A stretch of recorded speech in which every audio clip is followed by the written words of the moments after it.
This patient came to see me 2 years ago regarding tooth number 13 and tooth number 18 and 19, which are the first and second molars on the lower left side. He said he just got the crowns done on those teeth, number 13 and number 18 and 19, and just a few weeks prior to him coming to see me. And that's 18 and that's 19. So these two crowns and number 13.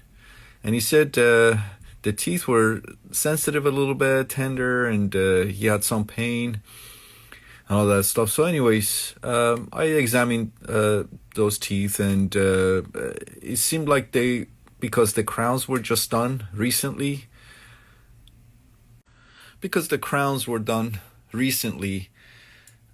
when I saw him 2 years ago, I told the patient, I said, listen, let's give things, let's give things a little bit more time. Let's see what happens to these teeth. It looks like the nerves are inflamed, but I'm not sure if they're irreversibly inflamed for us to want to go to do root canals. As you can see, 2 years ago when I saw him. And he said, okay, they're not too bad. Fine. I said, come back and see me in a few months, and we'll, if need be, come back and see me in a few months, and we'll reevaluate things and go from there. And he agreed. Okay. So he left. He left only to come back a few months, couple of months later, as you can see right here. So he came back couple of months later, looking like this. I said, what happened?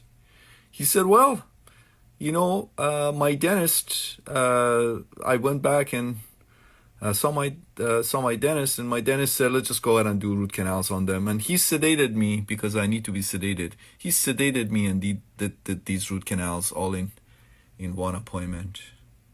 I said, okay, so what's wrong? Why are you here? He said, my teeth hurt. The number 18 and 19 and number 13, they hurt. I said, when did you get the root canals done? He said, he did the root canals, a week or two ago. I said, well, why? I didn't ask him, why don't you come back to me? Anyways, you only come back to me with your problems, and you can see, root canals were done. This is short. Again, doesn't matter. Long, short, doesn't matter. This is like overextended. Again, doesn't matter. What is this right here? I don't know. Anyways, he said they're hurting. I can't chew on them. I said, well, listen, these root canals were done, you say, a week or two ago. Like 2 weeks ago, approximately. So, still too early. He